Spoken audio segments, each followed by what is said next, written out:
Mario Rivadulla presenta Teledebate con Ramón Reyes y Alex Jiménez. Informativo, orientador, veraz. Muy buenas noches, sean todos bienvenidos a esta entrega de Teledebate en Noticias 16. Llegando a todo el país a través de este canal y de los canales 16 de Tricón, 17 de Wintelecom, 18 de Claro y una amplia red de telecables a nivel nacional. Recuerden que ustedes pueden seguir a Teledebate en Twitter, Facebook y YouTube. Hoy, pues estamos a día miércoles 28 de junio del año 2017. Y la frase de este día: quien no valora la vida no se la merece. Página de la historia, un día como hoy en el 1820 en la calle Santa Bárbara, actualmente Isabel la Católica, tiene lugar el nacimiento de Rosa Duarte y Díez, hermana del patricio Juan Pablo Duarte. Fue ella misma una dedicada patriota y escritora, integrante y activa colaboradora de la Sociedad Secreta La Trinitaria y también de la Sociedad La Filantrópica. En 1845, apenas un año después de haberse proclamado la independencia, fue deportada junto a su madre y sus hermanos. El notable historiador Emilio Rodríguez de Murici considera los apuntes de Rosa Duarte como una especie de Nuevo Testamento de la historia dominicana, ya que es a través de los mismos que se han podido conocer los detalles de esa etapa de conspiración y lucha por la liberación y la independencia de la patria. En ella se expresa: Dios me ha conservado la facultad de pensar y recordar, y también me ha concedido el sagrado derecho de protestar contra los traidores a la patria. Rosa Duarte falleció en Venezuela el 25 de octubre de 1888 a la edad de 68 años. Tirando a fondo, hay que despejar la incógnita: la muerte de 14 niños recién nacidos este fin de semana en la maternidad de la Altagracia ha generado una grave denuncia del Colegio Médico Dominicano, en base al testimonio de médicos debidamente identificados que prestan servicio en dicho centro y que atribuyen tan lamentable y trágico balance a condiciones de extrema precariedad en que realizan su labor, así como carencia de equipo, falta de cuneros, hasta 5 bebés en uno solo, hasta 6 parturientas en una misma cama, insuficientes lámparas de calor, así como de incubadoras, solo 3 quirófanos en operación de un total de 10. La versión oficial, en cambio, se centra en atribuirlo a condiciones médicas preexistentes, tanto de las parturientas como de los recién nacidos. Sin embargo, aun cuando le asiste razón, no excusa la situación que denuncian los facultativos, a que antes hacemos mención, y que por más que se niegue, es totalmente contraria a la que debe prevalecer en un centro de salud maternal para garantizar la recuperación y la vida de las madres y los bebés. El reconocimiento es saludar al VHD por la feliz iniciativa de reconocer a mujeres distinguidas que con su labor hacen aportes significativos a la sociedad. No pudo ser más acertada la escogencia de las 10 premiadas, encabezada por Sor María Marciano, la arqueóloga Kathleen Martínez en afanosa búsqueda de la tumba de Cleopatra, y Juana Ferrer Negrita. La primera recibió $1.000.000, las otras 2 $500,000 cada una, y las restantes 7 $100,000 por cabeza. Premios bien merecidos. De saludar el anuncio formal hecho en el Palacio Nacional por el presidente Danilo Medina del lanzamiento de la campaña pública-privada Dominicana Limpia, con una elevada inversión inicial y un sostenido aporte presupuestario de 500 millones de pesos anuales para establecer un adecuado sistema de recogida, disposición y aprovechamiento de las 14.000 toneladas diarias de basura que se producen a nivel nacional, con soluciones especiales para el Gran Santo Domingo, Santiago y la provincia de Altagracia.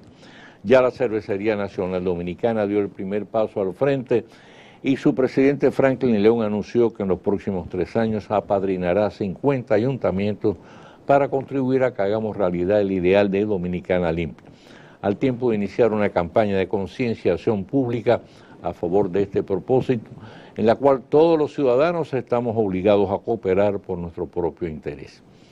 Y bien que la comisión bicameral, que trata de lograr un preproyecto de consenso para la ley electoral, haya convenido poner un tope y establecer el origen de los aportes privados que reciban los partidos y los candidatos, pero en cambio reducir al 1% la proporción para mantener la calificación de partido político, solo puede conducir a la proliferación de esto. Ya tenemos 26, algunos de los cuales obtuvieron tan escaso número de votos que carecen de toda real representatividad. No podemos seguir financiando a grupúsculos que ni siquiera reúnen a 4 gatos. Y los abogados de Blas Peralta siguen apelando a todo tipo de artimañas para tratar de burlar la justicia. El último invento ha sido recusar al tribunal por un lado y por el otro, tratar de mover los hilos en el Congreso con el apoyo y complicidad de un diputado para sustituir a la fiscal Jenny Berenice Reynoso, quien dispone de todos los elementos de prueba para que el crimen contra el rector de la UAS, Mateo Equino Fervillé, no quede impune. Cientos de choferes que prestan servicio en Central Romana, Casa de Campo y demás empresas vinculadas recibieron amplias explicaciones sobre la nueva ley de tránsito. Es un acto de responsabilidad que debiera ser imitado por todas las empresas y en especial por las que prestan servicios de transporte y carga interurbanos y los sindicatos choferiles en general. No podemos ser indiferentes a la interminable sangría de los accidentes vehiculares, primera causa de muertes violentas en el país, segundo en el mundo en cuanto a mayor cantidad de víctimas fatales, debido a esa razón por cada 100.000 habitantes. Finalmente, el último y más peligroso es abrupto casi demencial de Nicolás Maduro. Es su amenaza dirigida tanto al pueblo venezolano como del mundo, de que si no puede mantener su corrupto e incapaz gobierno y su ineficiente sistema con los votos, lo hará con las armas. Es una evidencia más de que el propósito de Maduro es perpetuarse en el poder a toda costa y cualquier precio, por lo que resulta inútil todo intento de diálogo con el que hasta ahora ha estado jugando indecorosamente. Bien, antes de pasar a la pausa y recibir en Teledebate a nuestro huésped de hoy, pues vamos a recordar que mañana a las 8:30 de AM, pues en el Salón Empresarial de la Asociación de Industria de la República Dominicana, tendrá lugar el desayuno temático con la participación de Anina del Castillo, la directora ejecutiva de Proconsumidor. La entrada para los socios, 2.000 pesos, y para los que no lo son, la admisión en general, 3.000 pesos. El cupo es limitado. Hacemos la pausa y regresamos de inmediato.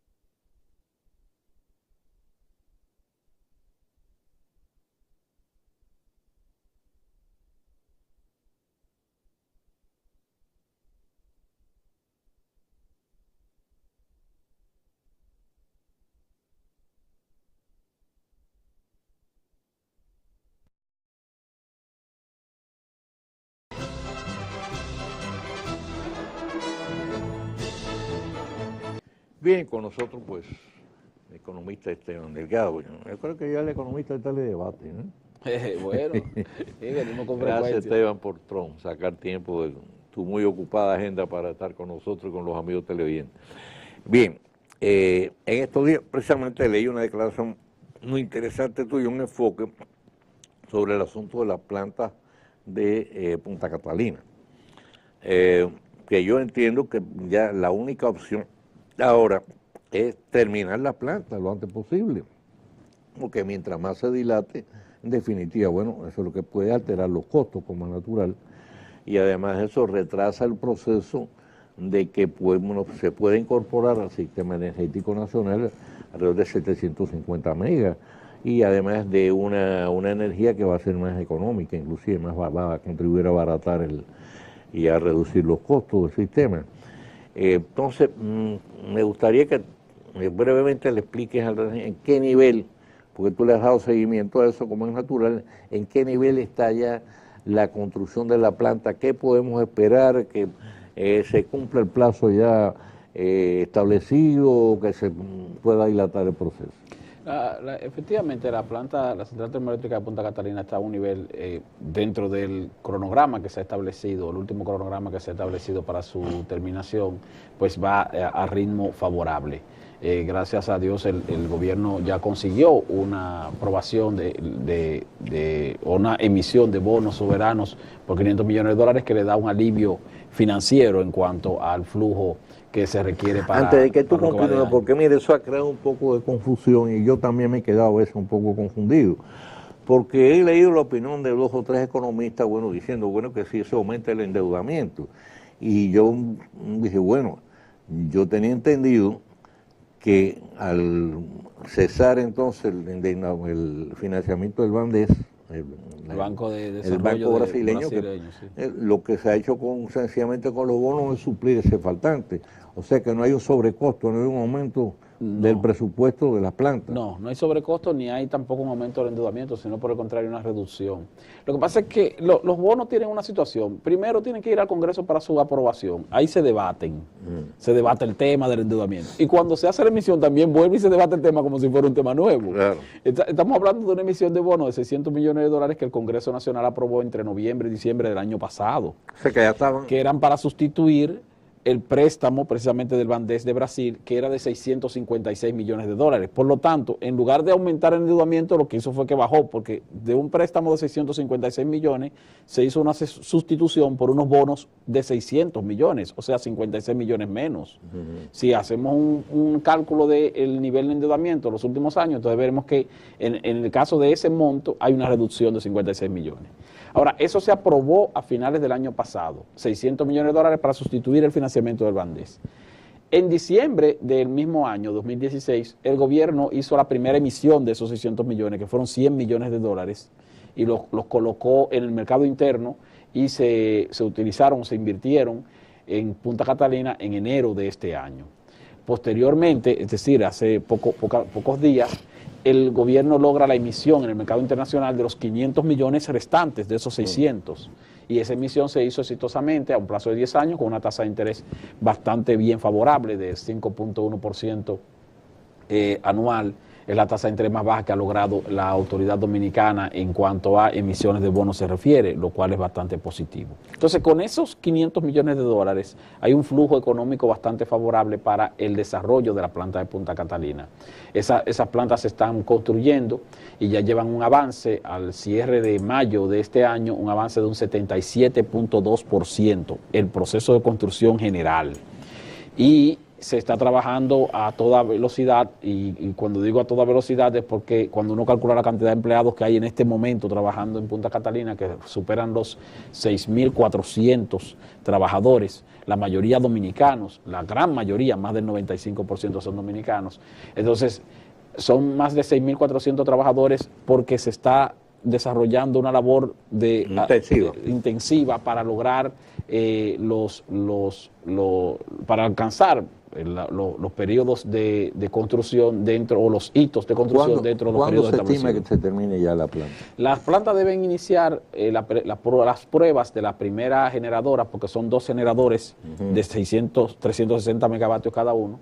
Las pruebas de la primera generadora deben iniciar entre el primer trimestre y el segundo trimestre del año que viene. Es decir, que estamos hablando de entre marzo y junio del 2018 se inician las pruebas del primer generador. Y las pruebas del segundo generador se inician ya entre el tercer y el cuarto trimestre del año 2018, pudiera ser entre septiembre y diciembre del año 2018. Por lo tanto, a finales de 2018 deben estar operando a plena capacidad de estas plantas. O sea, ya a finales del 2018, ahora tú dices, bueno, se van a probar en 2 etapas. Bien, cuando se pruebe en la primera etapa, o sea, la primera de las plantas, cuando se pruebe entra inmediatamente que se compruebe que efectivamente están en un buen estado de operación. ¿Entra a trabajar enseguida o espera que se pruebe la otra? Ese es un detalle importante. Es posible que entre a trabajar, pero no enseguida, sino después que se tenga la certeza de que las pruebas han dado buen resultado. Porque estamos hablando de un contrato EPC. Un contrato EPC es un contrato de ingeniería, procura y mantenimiento. El consorcio ganador tiene que construir la planta y luego que termina de construir la planta, la pone en operación bajo prueba, bajo su responsabilidad, por si hay algún fallo, cualquier tipo de fallo. O sea, no es que termine la planta, toma tu planta, no, sino que una vez la termina, tiene que ponerla en prueba bajo su responsabilidad y luego de un periodo específico, prudente, establecido técnicamente, entonces ya le dice al Estado, mire, ya está, los Estados Dominicanos, ya esta planta está lista, está probada y ya entonces sí la podemos entregar y el Estado entonces la recibe como tal. Porque es un contrato, como se conoce, llave en mano, lo que se dice que es un contrato de ingeniería, procura y mantenimiento. Que eso es importante chequear eso también en cuanto a la construcción. Cuando hablamos de un 77.2% de avance de la construcción, es dividiendo y sacando el promedio de esos tres factores: la ingeniería, que tiene que ver con el diseño, la construcción de las estructuras externas de la planta, o sea, donde va instalada toda la cosa, todo ese proceso está avanzado en un 97%. La procura, que consiste en la adquisición de todos los equipos que se necesitan para completar la obra, o sea, todos los instrumentos, generadores, piezas, turbinas, toda esa cantidad de equipos está avanzada en un 98%. Entonces, la construcción, que es vamos a decir que el armamento o la armadura de todos esos equipos, es lo que está avanzado en un 44%. Cuando usted promedia el avance de la procura, el avance de la ingeniería, el avance de la construcción, entonces eso le da un promedio de 77%. 77%. Entonces, usted ve que hay entonces un 44% en la construcción, pero en la construcción no de lo que hay que construir en sí mismo, sino de lo que hay que armar. O sea, tú tienes todas las piezas, pero tú tienes que ir armando. Un generador no se compra y se instala, sino que tú tienes que hacerlo armado. Eso lo venden en ferretería. Exactamente. Y precisamente ya para la semana que viene, y es un dato que la CDE va a dar a conocer de manera ya oficial, para la semana que viene se tiene previsto que va a estar concluido el proceso de instalación, tanto del generador como de la turbina de la primera unidad. No es que va a estar en operación, pero sí ya va a estar instalada, y esa instalación ya implica un avance ¿Cuánto mayor. se espera que sea el ahorro cuando esas plantas entren en funcionamiento? El cálculo que se ha hecho, tomando en cuenta los valores actuales de los precios de los combustibles y de los costos de generación actuales y los costos que va a tener esa planta en su producción, para que usted tenga una idea, nosotros producimos ahora mismo el precio de la generación en el mercado spot, que es la mayoría de la generación que se está comprando, tiene un promedio de 12 a 13 centavos de dólar el kilovatio hora. Esa planta de Punta Catalina va a operar a un valor estimado con los valores actuales de 7.5 centavos el kilovatio hora. 7.5, que fue lo que dijo el presidente Danilo Medina cuando rindió cuentas el pasado 27 de febrero. Ahora, puede ser que sean 8. ¿Por qué puede ser que sean 8? Porque hay que agregar los margen para la recuperación. No solo la fluctuación, sino también para la recuperación de la inversión, porque no es solo poner en operación la planta, sino también que en un periodo determinado el gobierno logre la tasa de retorno, no indirecta con la colocación de su producción en redes, sino directa con un margen de beneficio que permita recuperar la inversión por la venta. Entonces, ese cálculo que se ha hecho, se estima que el ahorro del Estado pudiera rondar entre 400 y 440 millones de dólares al año. Al año. El ahorro. Ahora, hay o sea gente que en 4 años y medio se pagaría la planta. Se pudiera pagar la planta. En términos, si uno lo calcula desde el punto de vista indirecto, uno puede decir que en 4 años se recuperaría esa inversión. Ahora, en términos físicos o absolutos, tú tendrías que prorratearlo a un mayor plazo. Ahora, la gente se pregunta, ¿ese ahorro de 440 millones de dólares va a implicar una reducción de la tarifa eléctrica? No necesariamente. Puede que sí, puede que no. Cuando digo así es porque el gobierno tiene un déficit acumulado y un déficit corriente también, porque hay que subsidiar al sector eléctrico todos los años antes se subsidiaba con 1.000 millones de dólares, con 800 millones de dólares al año, ahora el subsidio anda por los 700 millones, por los 650 millones. Si tú tienes un ahorro de 400 millones, como quiera, tienes que seguir subsidiando por 200 y tantos de millones de dólares. Por lo tanto, es posible que la tarifa no baje. Ahora, el gobierno sí puede decir, bueno, voy a seguir asumiendo el déficit y voy a transferir ese ahorro a la tarifa eléctrica, y bien pudiera hacerlo perfectamente, pero esas son opciones que pudieran variar de acuerdo con la condición que haya en ese momento. En un momento determinado. Pero hay algo que quería decirle, don Mario, porque usted me preguntó al principio sobre el asunto de los 500 millones de dólares y si hay o no hay sobrecosto. Brevemente, si uno calcula el hecho de que esos 500 millones de dólares, o 600, porque habían 100 que se habían emitido más anterior, eran para sustituir el crédito del Bandés, entonces no hay una alteración en cuanto al valor contractual de la obra. que son 2.040 millones de dólares. Y de esos 2.040 millones de dólares, hasta ahora se han invertido alrededor de 550 millones de dólares. Por lo tanto, se tiene entendido que con lo que se ha emitido en dólares, en bonos, pudiera completarse el costo o los valores necesarios dentro de los cálculos que se han hecho para terminar la obra sin la necesidad de más financiamientos de los que están previamente aprobados. Es decir, esos 500 millones y los 271 millones de dólares que faltan por desembolsar de los préstamos del Banco Europeo, de los bancos europeos, del SACE, que están suspendidos esos desembolsos en este momento por un asunto relacionado con la comisión de investigación de la licitación. Una vez concluya ese proceso de investigación y se determine que no hubo irregularidad en el proceso de adjudicación, entonces los bancos europeos continuarían desembolsando los recursos correspondientes. Vamos a hacer una pausa y regresamos.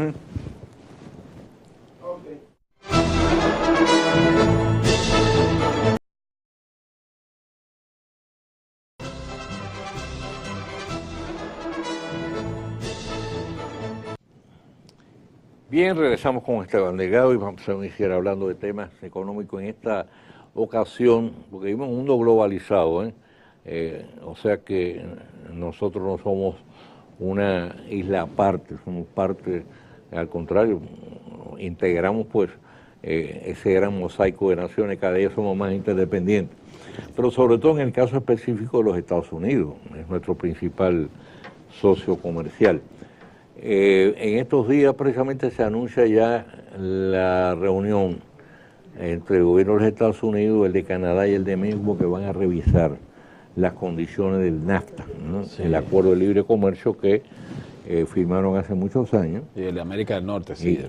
Porque aparentemente dice que Donald Trump quiere presionar para obtener mejores condiciones para los Estados Unidos, ¿no?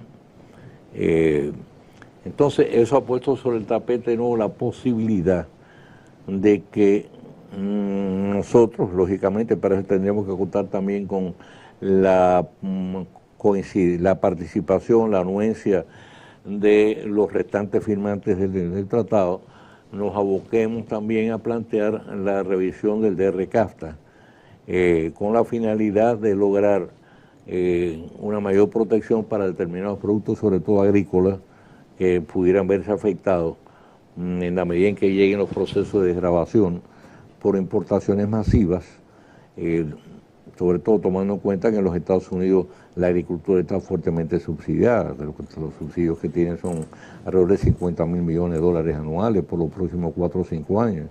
Una cantidad estratosférica. Sí. Mientras que en realidad los productores nuestros, por más esfuerzos que hagan, pues de ninguna manera podrán nunca llegar a ese nivel de eficiencia que disponen los Estados Unidos, que tienen esa enorme tecnología, ese enorme respaldo económico. ¿Tú crees que existe esa posibilidad que debíamos, en ese caso, sobre todo aprovechando el Parlacén? Aquí tuvimos precisamente la semana pasada entrevistando a Tony Raful, que es uno de los miembros diputados del Parlacén. Sí. Él me dio la impresión, dijo que como que parece que hay un buen ambiente, una buena disposición en los países de Centroamérica para plantear también en ese caso la revisión del tratado. Pero creo que sería un error. Y fíjese que usted inició su comentario diciendo que Donald Trump ha presionado para renegociar el Tratado de Libre Comercio de América del Norte con Canadá y con México, porque tiene el interés de mejorar las condiciones para el gobierno norteamericano, claro, o para sus productores nacionales, o sea, de ellos. Imagínense entonces que Donald Trump accediera a una petición eventual de Centroamérica y República Dominicana de una revisión del Tratado de Libre Comercio, el DR-CAFTA. ¿Sería para qué? Es capaz de poner condiciones peores. Claro, poner condiciones peores, porque lo que está caracterizando a Donald Trump en su gestión de gobierno es que está defendiendo a capa y espada los intereses de los productores de su país. Entonces, una modificación a cualquier tratado de libre comercio que tenga Estados Unidos es pensando en mejorar esa condición y no empeorarla. Pero, por suerte, los países de República Dominicana, Centroamérica y República Dominicana tienen la desventaja, que se convierte en una ventaja en ese escenario, de que como nuestro intercambio comercial general con Estados Unidos es de una balanza negativa en términos de exportaciones e importaciones. Entonces Estados Unidos no tiene a la vista el interés de revisar el Tratado de Libre Comercio para buscar, qué sé yo, mejores condiciones porque va a decir, bueno, no, yo tengo una ventaja en términos de balanza comercial con República Dominicana, con Guatemala, con El Salvador, con Honduras, con Costa Rica, menos con Nicaragua, pero el intercambio con Nicaragua son apenas 3.000 millones de dólares anuales. En el caso nuestro es abrumador el déficit. En el caso nuestro el déficit es abrumador. Entonces, como Estados Unidos tiene ventaja en términos de balanza comercial con 5 de los 6 países de Centroamérica y República Dominicana, pues entonces no tiene el interés de revisar ese tratado porque le va bien. El interés pudiéramos tenerlo nosotros, es decir, Centroamérica y República Dominicana, pero ese interés es un riesgo demasiado alto. Yo particularmente apostaría a no tocar ese tratado, sino a aplicar políticas internas que permitan mejorar la competitividad de los productores nacionales a los fines de que podamos lograr otra vez una balanza comercial positiva frente a Estados Unidos, porque la tuvimos hasta el año 2002, claro. 2003, y si tuvimos balanza comercial positiva en el pasado, no hay razón para que no la podamos tener en el presente. Claro, eso implica un mayor esfuerzo de políticas mancomunadas tanto del gobierno como del sector privado a los fines de mejorar eso. Vi esta semana con mucho agrado el hecho de que la Cancillería, el Ministerio de Relaciones Exteriores y la Asociación de Industria de la República Dominicana están planteándose una especie de alianza en procura de mejorar las exportaciones, la oferta exportable de la República Dominicana. Bueno, pues eso es excelente.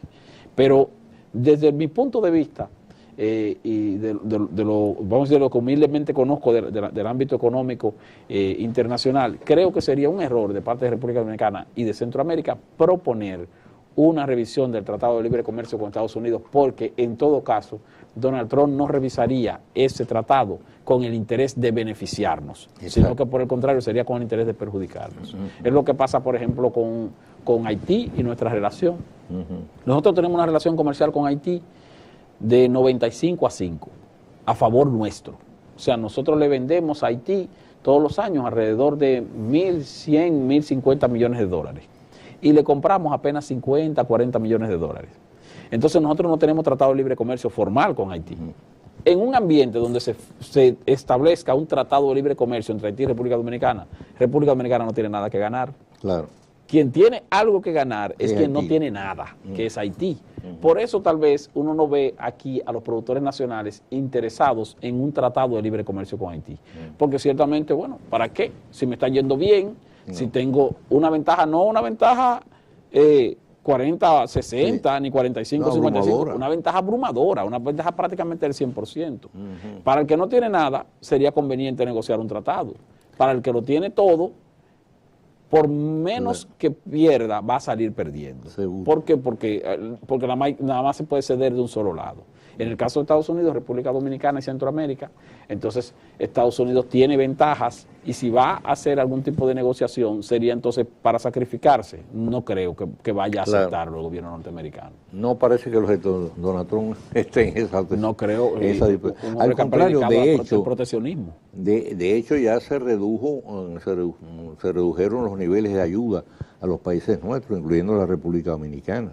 Sí, exacto, ha habido una revisión en ese sentido. O sea, el presidente Trump hasta cierto punto ha sido un hombre fácil de predecir, porque él ofreció un paquete de cosas en materia económica para los norteamericanos durante la campaña electoral y el tipo mal que bien ha ido cumpliendo punto por punto lo que prometió, don Mario. O sea, usted dirá, bueno, que si conviene o no conviene. Bueno, si le conviene o no conviene a los de afuera, pero a los de adentro sí le conviene. Y el hombre está cumpliendo con eso. Y una de las promesas que hizo fue la de revisar ese tratado de libre comercio. Y ya está cumpliéndolo. O sea, el tratado de libre comercio con México y Canadá, donde sí tiene desventajas Estados Unidos y por eso entonces quiere revisarlo. Claro. Sin embargo, Trump nunca habló del DERECAFTA en la campaña electoral, porque no veía desventajas. No le interesa. Sí, no le interesa. No, eso no se toca. No hay que tocar lo que está bien o lo que te beneficia. Exactamente. Además en términos también de la magnitud del intercambio comercial. No es lo mismo el intercambio que tiene Estados Unidos con Canadá y con México en volumen que lo que tiene con estos 5 o 6 países de la región. Sí, que mucho más mínimo. Más limitado, más Sí. reducido. Nosotros somos, que lo nuestro para propina, para pagar la propina. Claro, para pagar la propina. Nosotros, por ejemplo, en cuanto a como socio comercial, nosotros somos, en República Dominicana, es el socio número 44, 45 de Estados Unidos. Sin embargo, ellos son para nosotros el número 1. Sí. No, y con una ventaja enorme. Sí, con una ventaja enorme, exactamente. La balanza comercial, por ejemplo, el año pasado nosotros exportamos hacia Estados Unidos alrededor de 4.700 millones de dólares e importamos desde Estados Unidos 7.300 millones de dólares. Imagínate, casi una 3.000 de balanza diferencia. de 3.000 millones de dólares de diferencia. Casi nada. Sí, para que usted vea. Esteban, muchas gracias. Siempre es agradable conversar contigo y sobre todo orientador, ¿no? Que son opiniones muy calificadas, muy válidas. Y me parece muy prudente esa opinión tuya, ¿no? Sobre todo partiendo de un hombre joven como tú. Dice, no lo toques, mejor. No toque lo que no puedes hacer Los daño. españoles dicen, no meneallo. No lo menees. No menees eso, sí. Bueno, muchas gracias por estar con nosotros y vamos a ver si efectivamente se puede mantener el paso, el ritmo establecido en el calendario de trabajo para ver si real y efectivamente las plantas de Punta Catalina pueden entrar en operación en la fecha prevista, porque sin lugar a dudas van a dar un gran impulso al sistema eléctrico nacional, van a ayudar mucho a estabilizar el servicio de energía eléctrica, que es fundamental tanto desde el punto de vista industrial, comercial, para todas las actividades en general y también desde el punto de vista social de los hogares, como es natural. Así es. Así que encantado, pronto te llamamos de nuevo. Siempre a la orden, cada vez que me llamen voy a estar aquí. Hacemos la pausa y regresamos con el tiro rápido de este día.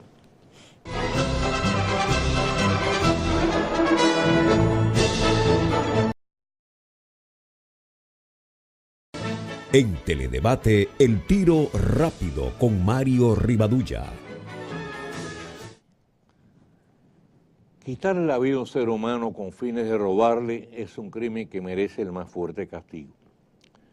Pero hacerlo con saña lo convierte en un hecho en extremo vil y condenable, tal como el que privó de la existencia a los esposos Carlos Carrera y su compañera de tantos años, María del Carmen Revaldería, brutalmente ultimados a puñaladas en el interior de su hogar, en el residencial del Escorial Quinto, en Gasco. El motivo aparente, robarle el vehículo de su propiedad, que luego apareció abandonado en los Alcarrizos.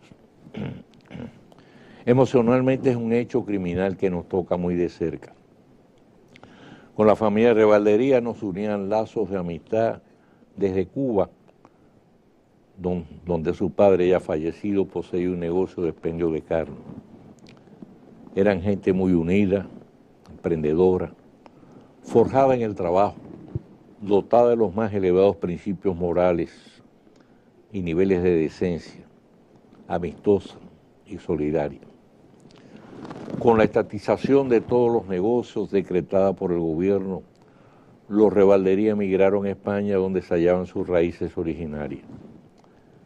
Después, a comienzos de la década de los 70, se trasladaron a la República Dominicana, donde encontrándome ya yo en camino de asentarme en el país, me correspondió la encomienda de gestionar y lograr le extendieran las visas de entradas que les permitieron ingresar en el territorio nacional, y que más tarde ellos convirtieron en permiso de residencia permanente, ya con propósitos de echar raíces firmes aquí, donde restablecimos y estrechamos los lazos casi familiares más que de amistad. Carmencita, quien disponía de una buena preparación académica, comenzó a trabajar en los muchachos, donde se mantuvo todos estos años hasta su retiro. En el camino conoció a Carlos, con quien contrajo matrimonio. Pequeño comerciante, forjado él también en la dura disciplina del trabajo, formaron un matrimonio sólido y ejemplar por muchos años. Padres de una bella niña a la que dieron excelente educación, creció convertida en una hermosa mujer y bien calificada y meritoria profesional, trabajando en el extranjero para una reconocida empresa multinacional. Hoy en vuelo al país, estremecida de dolor, para asistir a los funerales de sus progenitores. 3 hijos del anterior matrimonio de Carlos, también emocionalmente destrozados. Día a día, por razón de nuestra profesión, vivimos muy al tanto del auge de la cada vez más agresiva delincuencia en el país. Son tantas las muertes trágicas aquí, pero también en el resto del mundo, por los más diversos y brutales motivos, que uno llega a asimilarlos como algo normal, eventos propios de la vida cotidiana. Pero este en particular nos golpea tan de cerca que no podemos sustraernos al dolor de la pérdida, al asombro de lo inesperado, a la indignación por la forma especialmente brutal en que fueron asesinados. Hace muchos años, con motivo de la invasión japonesa a China, los desmanes cometidos por la soldadesca se vieron reflejados en una obra impactante que llevaba como título Bestias que fueron hombres. También fueron bestias, quizás alguna vez humanos, los asesinos de Carlos y Carmita. Para ambos protagonistas de una vida ejemplar, a quienes el destino, tantas veces inexplicable, reservó un final tan injusto, eterno reposo. Para quienes dejan atrás, sumidos en el pesar de su inesperada y trágica partida, familiares, los amigos, la solidaridad de los muchos afectos que supieron ganar, comparten su pena. Y para quienes cometieron el hecho, que Dios sea Dios en su infinita misericordia quien los perdone. A mí, como simple humano, al fin, me cuesta trabajo. Mañana, Dios mediante, estaremos de nuevo con ustedes con una nueva entrega de Teledebate en Noticias 16. Recuerden que mañana es jueves son los días de la DIDA. Aquí tendremos a la representante de la DIDA, los teléfonos nuestros estarán en pantalla, los amigos televidentes que quieran presentar sus casos de la seguridad social, denuncias, quejas, pedir orientación, pues podrán hacerlo y hacerlo llamando desde el interior sin cargo. Y ahora no se mueven de frente a sus televisores, que ya por ahí viene la última entrega del informativo Noticias 16, que los mantendrá al corriente de todo lo de importancia que ocurre en el país y en el resto del mundo. Mario Rivadulla presentó Teledebate con Ramón Reyes y Alex Jiménez. Informativo, orientador, veraz.